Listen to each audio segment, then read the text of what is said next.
Something like that. Anyway, welcome to this week's installment of 5-Minute Licks. Today, I want to show you how to fake it until you make it when it comes to that kind of soul R&B type of guitar playing. This is a style of playing that I only really got into by doing YouTube videos. I'm not really ashamed to mention that, but I never spent a lot of time on these type of chops until I started demoing stuff like overdrive pedals and things where you require clean sounds and edge of breakup sounds. In other words, stuff where you're not just like pummeling riffs in drop C with gigantic gobs of distortion.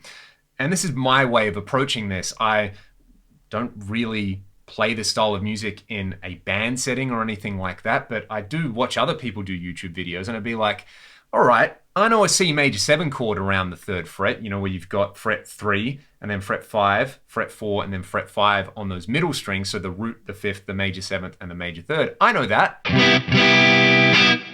Now you know that as well. And another, I guess, kind of cliche is this like R&B roll where if you're playing like a C major style shape as a root 5 position or a C major 7, you slide up to the major 3rd, then you play the triad on the D, G, and B strings at the 5th fret, and you just kind of like hammer on to fret 7 and pull off somewhere, this kind of thing.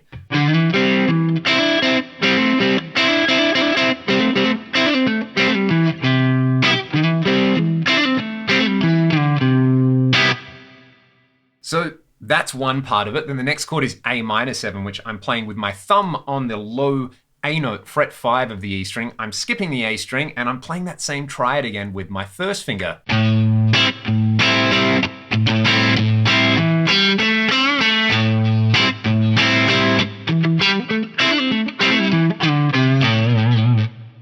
And again, you can kind of just do anything that feels good.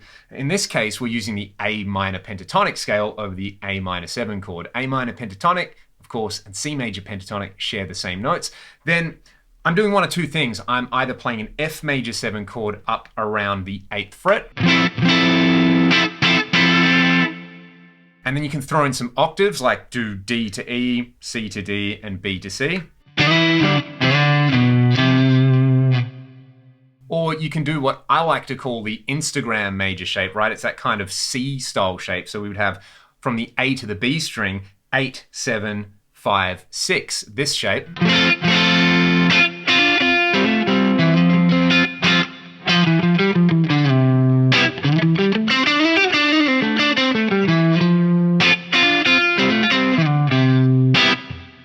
And then do the same kind of moves. And the most important thing here isn't so much like nailing everything or playing it super sweetly accurately. It's about playing it with a sense of groove. This is one of my many happy places. I can just sit here and play guitar like this for 30 minutes, 45 minutes, nothing else going on, just caught up in my own little world, imagining my own favorite little band, just playing a really kind of laid back, chilled out groove. And I can just sit there and play this line. What I found it's really helped me develop is to just do that, is to groove and, you know, not worry so much about playing super flashy stuff and play stuff that kind of sounds like music. You could almost, you know, the goal would be like if you played this, someone might be able to take it and sample it and put it to a kind of groove without having to chop it up too much. So yeah, that's the vibe there. If you want to see somebody do this really, really well, go and check out Josh Smith's stuff. Josh Smith. Go and watch his stuff. He's an incredible blues player who has a great command over so many other styles like jazz and R&B and funk and soul. Another player who I really like as well, who's I guess kind of more of a fusion player, but they do a lot of this stuff and they're a great teacher as well, is Jack Gardner. Like he's got these sort of chops down. And for the rest of us, this is how you can fake it until you make it. You know, I have zero experience playing this music with an actual live band or anything like that. It's just my like rock metal guitar player guy way of, you know, pick up a Strat and rather than immediately, you know, play some Stevie Ray Vaughan licks.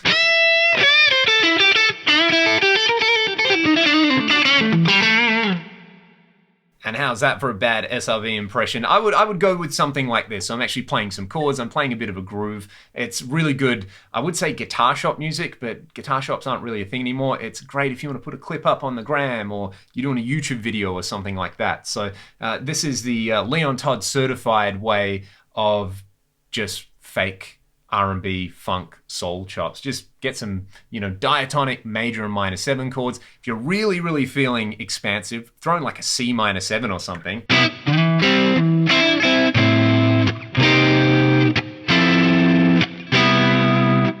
Right before that, F major 7, and it'll sound a little bit cooler. But I'm absolutely rambling now. If you have any questions or anything like that, please let me know. If you've never tried this style of playing before, it is far more challenging to sit in a groove like this than you would expect. It's not just all about, 30-second note, 3-note per string shred scales, but it mostly is about that for me, which I'll talk about on next week's video. If you would like to support the channel, you can buy some of my music or jump on my Patreon in the video description. Stay safe, be good to one another, and I will see you all next time. Thanks for watching.